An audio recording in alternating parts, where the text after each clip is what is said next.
The armed forces of Ukraine and the Russian Federation reported the front-line progress May 24. The armed clashes had occurred in some areas.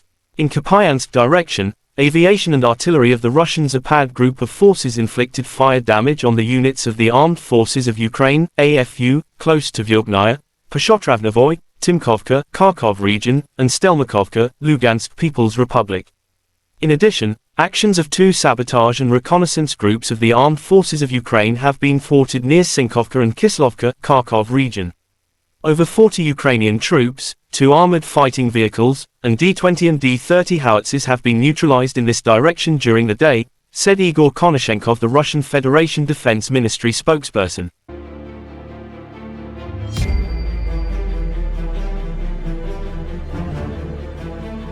In total, the armed forces of Ukraine have been lost 429 fighter jets and 235 helicopters, 4,293 unmanned aerial vehicles, 424 air defense missile systems, 9,295 tanks and other armored combat vehicles.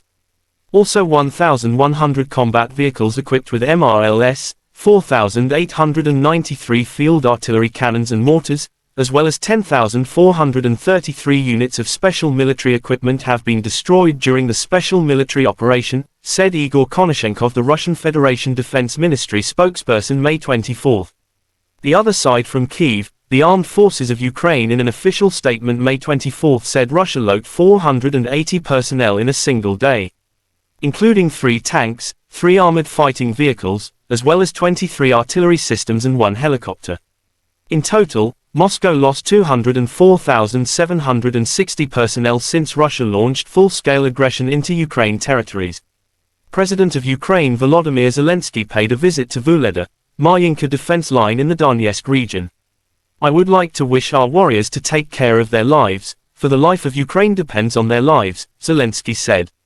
Russia and Ukraine conflict has been lasting for 456 days. Terima kasih sudah nonton. Jangan lupa like, subscribe, dan share ya.